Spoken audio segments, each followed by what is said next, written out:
My grandma passed away, I think 2 years ago. We all flew back to Taiwan and I got to see my mom and her sisters together and then talk about their mom and stuff. And then I realized that everyone moved out of Taipei because my grandma was vicious, apparently. So she used to hit my mom. So now I kind of understand and see like, well, my mom was only using the parenting skills that she learned.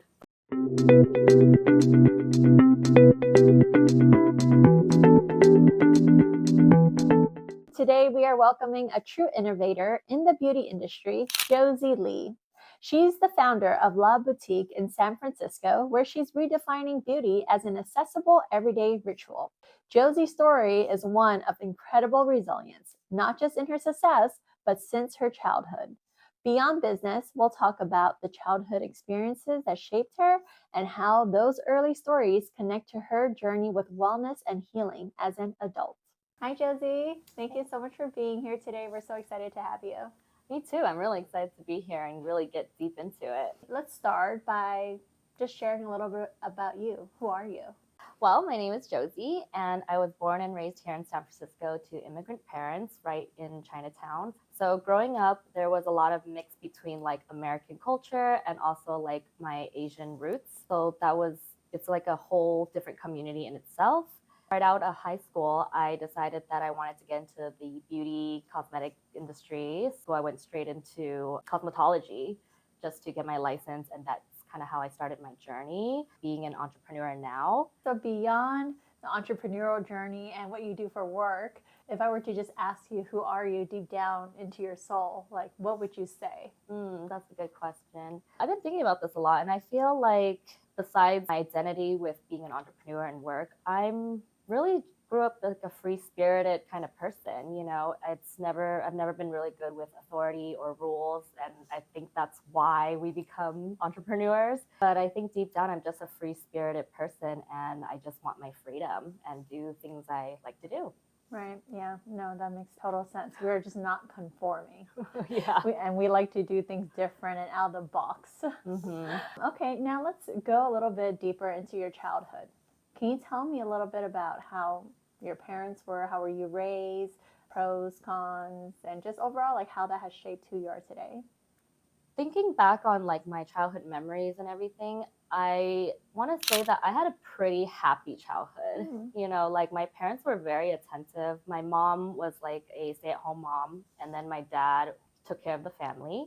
I spent a lot of time with my mom. The thing I remember a lot is my mom was very disciplinary. Did I really deserve all those beats, like maybe, but I really don't think she should have beat me like the way she did, because it formed a lot of resentment. So now our relationship is really hard to repair, and that's something you can't really take back because it's happened for so many years. It's ingrained in me that this person is always angry, always violent towards me. And that kind of desensitized me with violence, even speaking violently or aggressively, because if I did something wrong, I get hit, right? Which at home you think like, well, I always get hit. It's just a normal thing. If you do something bad, you get hit. And even in school, it was like, well, if somebody else did something bad, I would hit them because they did something bad, So then it made violence really casual, which of course, as you get older, you realize, yeah, that's not the way you do things, right? Yeah. With that behavior that raised me, it affects your relationships so much. How you treat your friends or your closeness with friends. Dating is a big thing that it impacted. So how has that affected your relationships and dating? Let's go into that. Because it was so like violent and bluntly like straightforward, that it became the norm. So even with friendships, it's like you just say things bluntly because that's what you know and that's just how things are. But you don't think about like, oh man, I hurt their feelings. And you realize like, oh, they don't actually have to be my friend, but family, like, okay, you're my mom, I'm stuck with you, like no matter how much you like insult or like criticize or anything, you're kind of stuck with your mom. But with your friends, you can't treat them the same way, even though you mean well, because now it becomes like tough love, because you hear your mom say like, you think I like hitting you? I'm doing this because blah, blah, blah, like, I don't like doing this. I'm just trying for you. I just want you to be better, right? And so you do that. So then I did that to my friends, but obviously my friends like, this psycho, Right. like, what do you mean? You can't love me like that, Yeah. I think a lot of it has to do with culture and what they know. I mean, same with me too. My mom used to beat us. Of course, now if you tell the world, they're going to be like, okay, we're going to call the cops, right?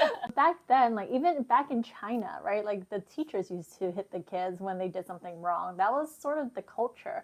And they also didn't have the tools that we have now where we are able to have more frameworks to teach our children. I think as a mother myself now, I could see that there's no rule book or guidebook that tells you how to be a mom or how to be a parent. So you're just going through life and hoping that they don't come out too messed up, And the other thing that's really big that I've learned is compassion for yourself and also for your parents is very important. I just got back from Hoffman, and I know you're tired of hearing me talk about it. At all. But in the Hoffman Institute, that's exactly what we focused on. For the first 2-3 days, all you focus on is childhood experiences and all the bad things your parents did to you. Like, and it brings back all sorts of stuff, right? And you might have hate, and there's like just anger and all sorts of feelings. But then after you go through that hatred mode, then you go through compassion and forgiveness. And during that time, that's where you're able to find compassion, not just for yourself, but for your parents. And ultimately, what you learn is that no one's to blame, and it's all from childhood trauma. Okay, sorry. It's all from generational trauma. Yeah. Because your parents only knew what they learned from their parents. Right. And your grandparents only knew what they learned from your great-grandparents, right?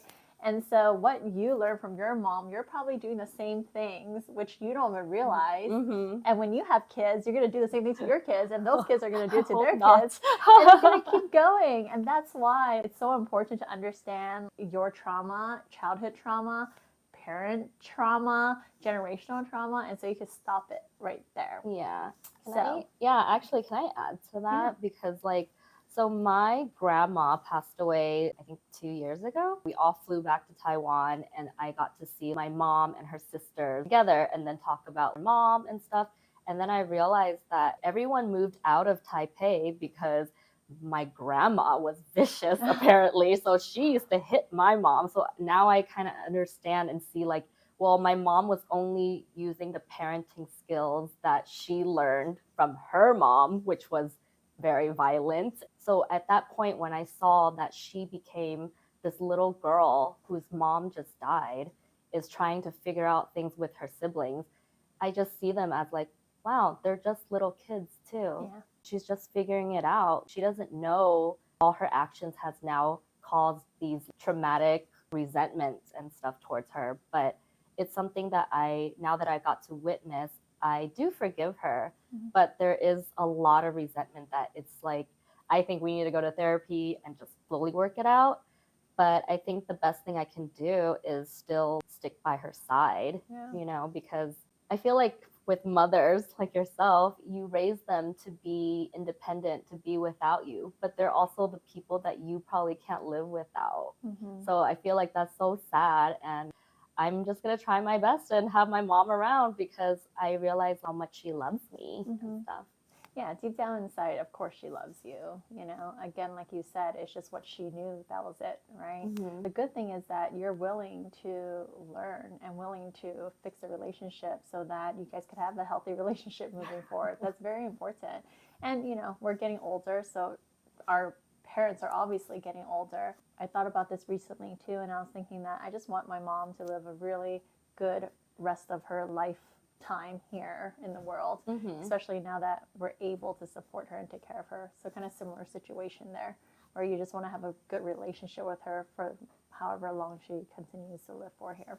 I remember going to school and everyone would go to Marina Middle School or Gordon J. Lau and stuff in Chinatown. But then I had to go to school all the way in Treasure Island. I had to wake up at 6 in the morning just to take the school bus to cross the bridge. Wow. And I always ask my mom, why did you pick the school so far? And it's not that many Asians there. And she always just told me that she didn't want me to see and do the same things as all the other kids in Chinatown, because I think we knew that Chinatown is its own little bubble community that she just wanted me to break out of. So she put me in a different environment.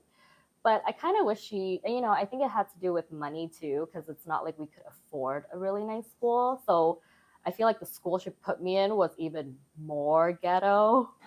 I feel like the environment raised me a lot. With the school transition and, not going to school in the city with everybody else, and you said Treasure Island was, I guess, like not as proper, not as great as what you guys had expected. So what was that like exactly? Like you said that it was a little more ghetto, right? Like, yeah. How was the experience? Did you make friends there, or? I think in the Bay Area, it's safe to say that Chinese is not the minority here. Okay. But in elementary, middle school, it was very diverse because what they did was they took kids from all the districts of San Francisco and then put them all together into Treasure Island. There was also Section 8 projects, mostly in Treasure Island. So all those kids went to Treasure Island school. I think it was very diverse in terms of like culture. So many different skin tones, so many different cultures and religions. And then that really expanded my horizon to kind of branch out to different kinds of people. That was my next question. I was going to ask you how that has impacted you today and just your outlook on different cultures and ethnicities. That's great. It has played a big impact on who you are today, sounds like. So Treasure Island, was that middle school or elementary school? It was a K through 8. K through 8. Okay. Oh, and then you went straight to high school then. And in high school is when you started getting into cosmetology. Yeah, because I was trying to figure out what I wanted to do. So I think because like Treasure Island was a K through 8, you grow up with these kids from kindergarten all the way to 8th grade. So you kind of, bond very close to. So in middle school, when I'm now introduced to like the Presidio kids, the Marina kids, it's so different. Meeting kids from other places, that's where I learned how to cut school. Because in like Treasure Island, you can't cut school. You hop on the school bus, they drive you all the way to the island, and then you're just stuck there. But then in middle school, when I met other kids, I discovered like, oh, you don't actually have to get on the bus. Like you can not go to school and go to the mall. So I feel like as I was growing into like teenage years, like the coming of years, it opened my eyes and I was introduced to a lot of like bad things. And that's when I knew the environment really like raised you. Yeah. I mean, I often look back on myself and we came up with similar backgrounds, right? And I just think about if I did not grow up that way, my life would have been so different. But you know what? I wouldn't have changed it for the world because it's shaped who I am today. Definitely built a lot of resilience. So going back to resilience though, let's talk about a challenging time in your childhood if you had one. Was there anything specific in your childhood that could have impacted you today in a either positive way or negative way? Well, I think as a kid, you don't really understand like that we didn't have money. You just knew like, oh, these other kids are getting like Jordans. They had like the cool stuff, the new stuff. And then you realize like, oh, I actually don't have these things, right? Then you tell your parents, but you don't really know. You just know like you want new clothes or something because other kids have it and they're like the popular kids.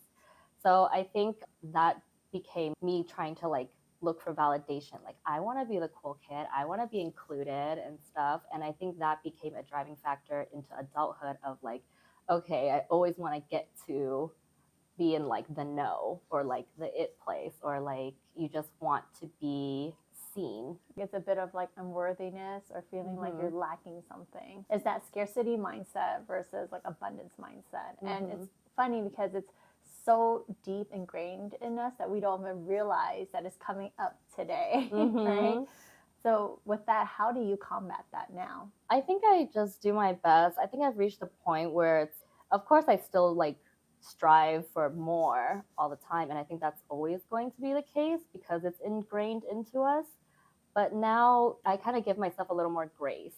Okay, now let's take a shift into your business. What is La Boutique? La Boutique is my baby, a membership-based cosmetic spa. So we deal with everything on the surface, right? So like I started with eyelashes and then it grew into like more since my background is actually in skincare. But honestly, eyelashes make money fast. So you needed that to start a business. You needed fast money and a lot of it. So It kicked off great. And then this happened during 2019. So I did really well my first year, and then 2020 happened. And ever since then, we've been navigating, trying to like find our groove, or at least for myself, because I see my business as an extension of myself. So when I'm not okay, my business isn't doing well. Or if my business isn't doing well, then I'm like also not okay. I think that's also kind of dangerous, but whole other thing. For La Boutique, we are going through a whole rebranding phase right now. I think in the beginning in 2019, when I first started, I have grown so much and I am such a different person now that my core values are now different and my goals are a little bit different. And so I think it's time for my brand to also reflect that. Every brand has its own brand voice. But when I first started the business, the color schemes, the vocabulary, the aesthetics was all very young, fun, pop, loud. So now as I'm maturing, I think my business needs to mature and growing with my clients. My brand is growing with them too. I'm starting to see mothers bring in their teenage daughters. It's really creating a more stable lifestyle, become more serene, more serious, more calm. Long term. Long term, yeah. Not just that quick one-stop shop. Yeah. Okay.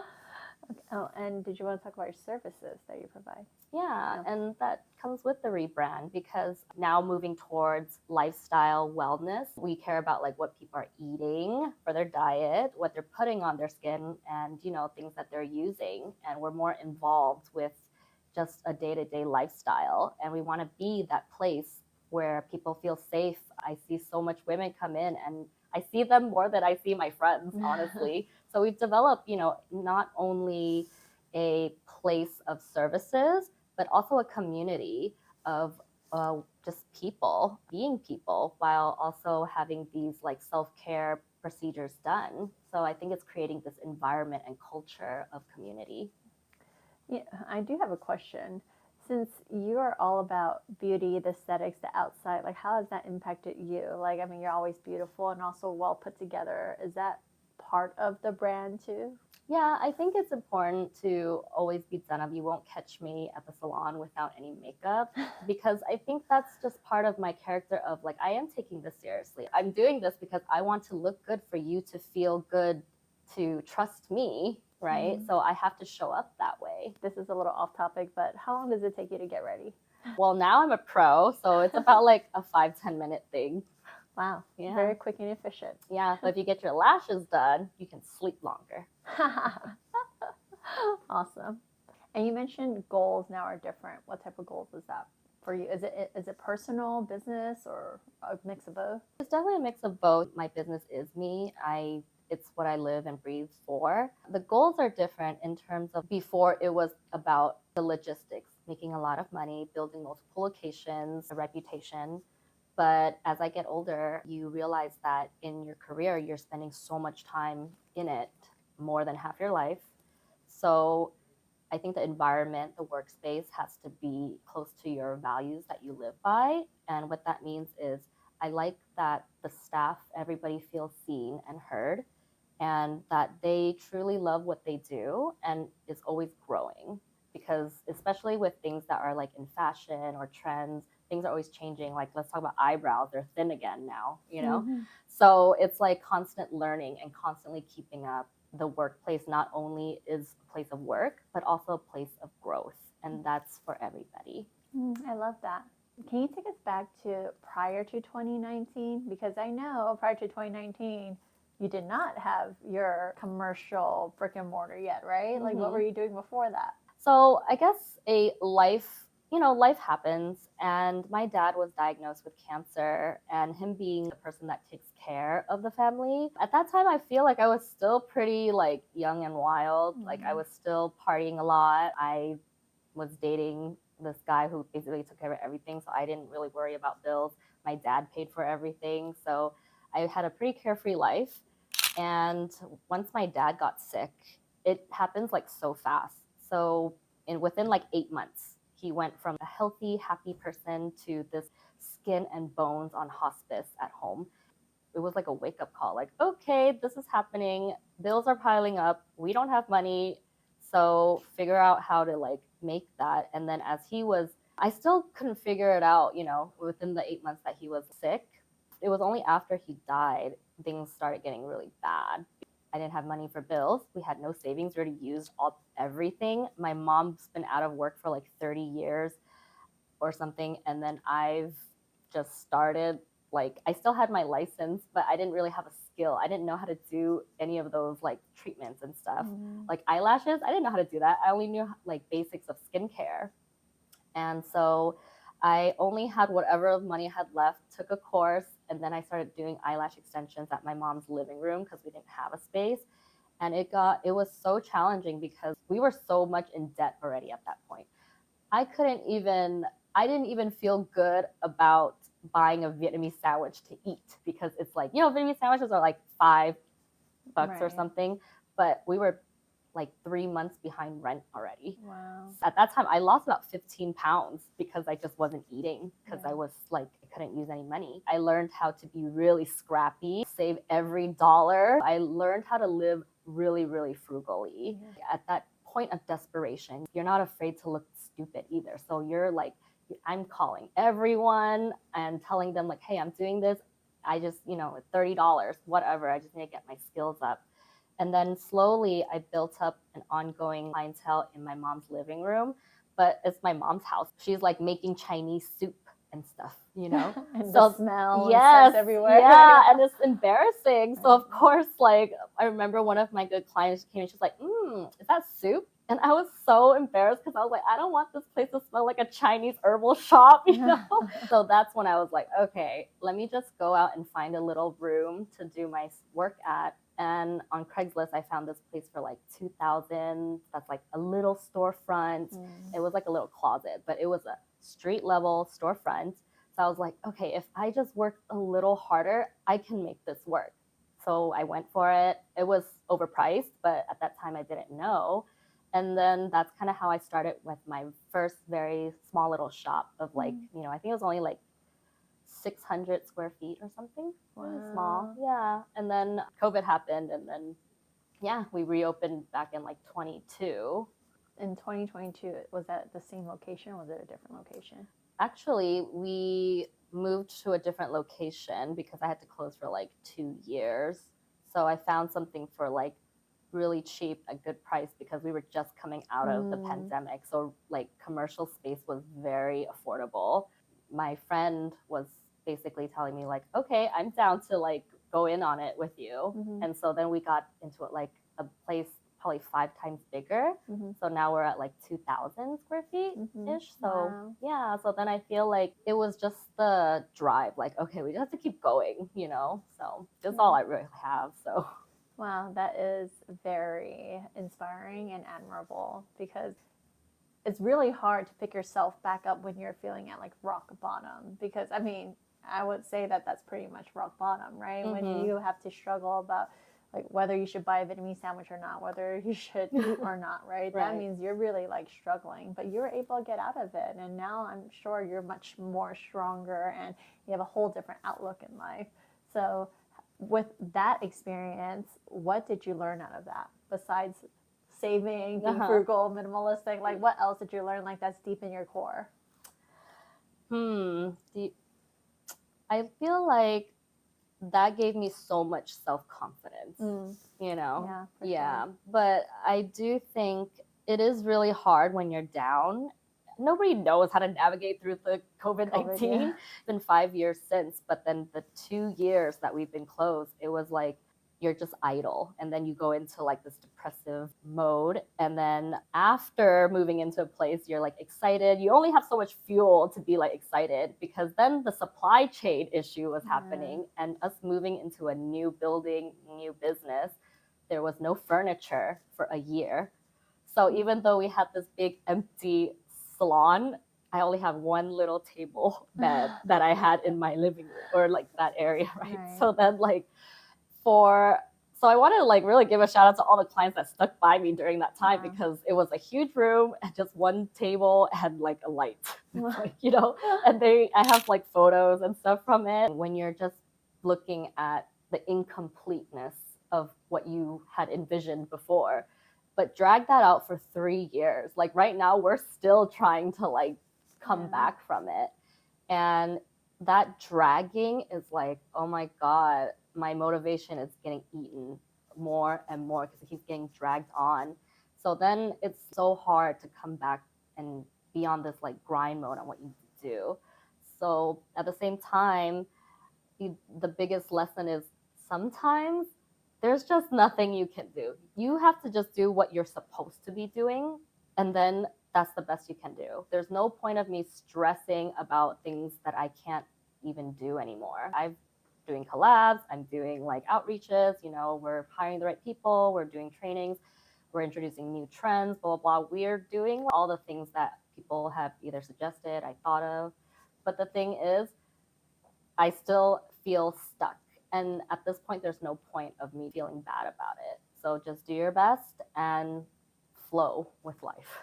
Yeah, I think something that I've learned too is that everything is timing. Yes, I realize that You too. could be pushing so hard and wanting all these things and having all the right pieces, but if it's not the right time, and if it's not meant for you, it's just not going to happen. Mm-hmm. So I don't know if you will call that luck or if that's just time. I guess it's a mix of both. Like some people are like, oh, you're so lucky, but it's like, no, it's just timing and we had all the right pieces. But you're absolutely right. Like that, this is the prime example of resilience and grit right here. Not only did you have to struggle through not being able to eat, your father's death, and then having to basically become the breadwinner of your family, and you also had to go through COVID, and time again, you kept getting pushed down, right? It sounds like, you're building and then you're like pushed down. Then you're building, you're pushed down, and you're still grinding that out. But this is why not everyone can be an entrepreneur. So for you, how do you stay motivated now today? Because I'm an entrepreneur too. I'm not 100% motivated. There are days where I'm like, I don't freaking want to do this shit, but like I still force myself to, or find ways to do it. I'm just curious for you, and maybe you could share with all the other viewers. How do you get yourself to be motivated and out of like a dark slump? It's really hard because I'm also in my thoughts a lot, and my self-talk is like really bad. It's always like an angel and devil, but what you really need is a good support system, which I am very lucky to have, like friends like you. And I think there's also a bit of fear because as the world restarts after COVID, everybody is moving forward. So then I think also going back to childhood, my mom just having me like, why do you compare yourself to like, because when I go home from something, I was like, well, I did better than that person, but then what my mom would be like, why do you compare yourself to the worst? Compare yourself to the best, right? So then of course now I'm always comparing myself to all the people moving forward and doing their best, and then it became like a kind of a terrible self-talk because it was like, wow, everyone's doing so much better than me. What the heck am I doing? Why am I so behind? Then these things kind of like add up. So I think the biggest lesson or the thing that you can do is bring awareness to how you talk to yourself. And not only that, but now because I've been in this slump, I mean, there is like a little bit of self-pity in it, but then I'm also like not too much of a victim, but I may complain sometimes, but ultimately I know it's up to me. So it's like you have to want to do better. You have to want to seek motivation. So now it's like, okay, well, YouTube is available with all these like amazing entrepreneurs and podcasters that help fuel you. So besides from like having a good support system, you also have to go look for inspiration. There's definitely aspiration to get you like going, but you have to literally go look for inspiration for you to feel more fueled up to go. Right. So you were talking about the downtimes in your business. How did you get out of it? The framework or tools that you use to get out of the downtimes, like let's just say when you were negative or you were not bringing in any clients or you were not profitable. Like what did you do? No, that's a really good question because I think the reason why a lot of people don't get started is because they think they need all these things to get out of whatever. But at that time when things are like you're cornered, there's no other option, right? So you just use what you have. I didn't have a lot of money, but I had tweezers. I had a table. I have a laptop with the Excel sheet. So I didn't have QuickBooks or anything to track everything. I had to manually like write someone's name down. They spent $30, and I have the date. your mindset is just like, I just need to stash the cash, right? So like, stash the cash. yeah, you just need to like stack. Then it was like, when you have a little bit, then that's when I was like, okay, it's time to move to the next step, because we can't be smelling Chinese soup every time my clients come over. So, and actually working out is really big, and it doesn't have to be anything fancy. Just go for a walk, do some push-ups, something. Yeah, because that would just make you feel better. Because I think your mood is like really low when you have nothing, and it's really focused, complete focus of one thing, and that's to save money. I need to have the money. So nothing, if it didn't align with that rule, then I didn't do it. So it sounds like watching your cash flow is very important. Yeah, I think that was like the first thing, until you can get yourself into a place where you have a little more wiggle room to grow. Yeah, that makes sense. But getting out of the hole is like, that's the one and only thing. Just save money, have some money. Especially when you're bootstrapping it, and it's not like you're raising money through like venture capitalists, right? Yeah. What did you have to unlearn to become who you are today? You know, I think the hard part about starting something at a really like desperate level, you are so keen on like everything going, because you can't afford for things to like not go the way you want it, and then have like a crazy expense out of nowhere or something, right? So you have to be so keen that I think my attitude was so aggressive. So if like someone's not doing something right, it's like I'm so aggressive towards them. There's like this urgency of everything has to like go right. Otherwise, I'm too scared that I'll lose control. So I think softening up and really seeing people as people, and knowing that not everyone is like you. Because you start to lose empathy, right? Because you think like, well, I did it, why can't you do it, right? But that's not the way. Right. And learning to work with people is to like give people more grace. Yeah, I love that. So it sounds like it's all going back to compassion. yeah, and kindness. And that's what life is about love. Yeah. There was something that I talked about recently about high level thinking and low level thinking. High level thinking all comes from a place of love, whereas low level thinking is usually when you're in like a fearful state. Yeah. And so you act out of fear, and you do all sorts of things that might not really be what you truly feel, but it's because you're acting from a place of fear. So yeah, I think that what is really important is the love piece. That's the love factor, spreading love and light around the world. Yeah. But it's also like, you have to understand, like, most people don't understand that. Like, even today, I meet a lot of business owners, and it's still very like tight grip on things. And but well, I think the reason why too is sometimes, well, it goes back to childhood.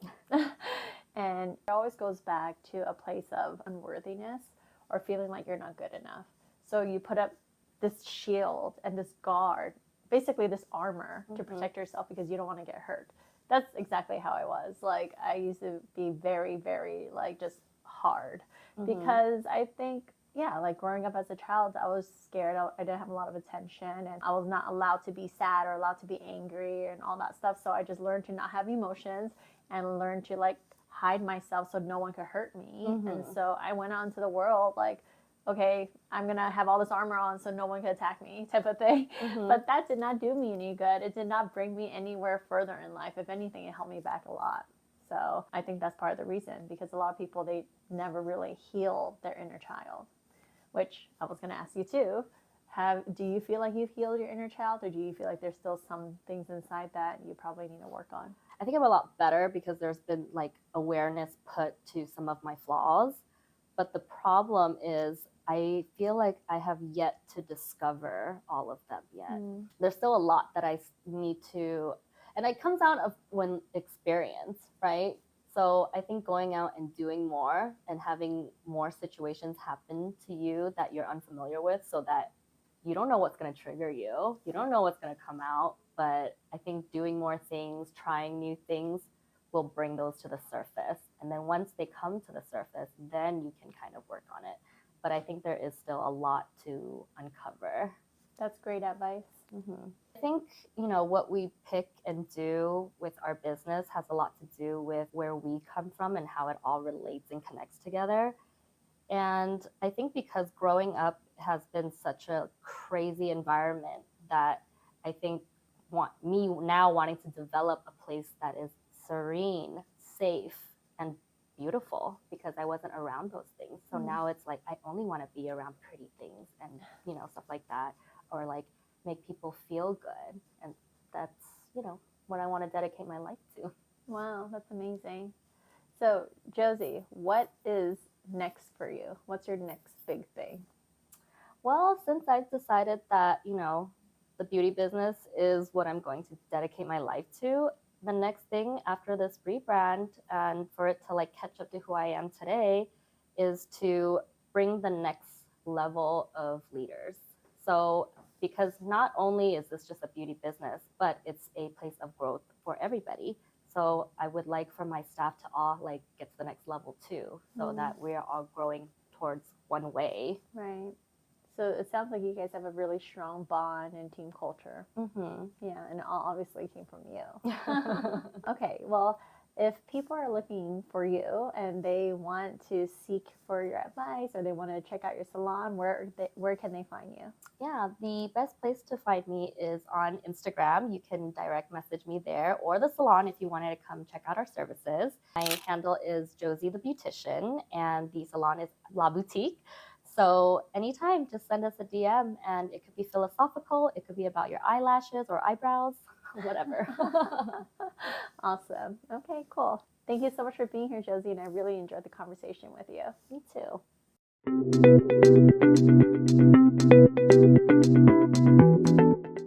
So my background, I think I developed all my leadership skills with direct sales. So I was selling. I was trying to go into your basement. Oh, okay. But you can start wherever you want. Okay.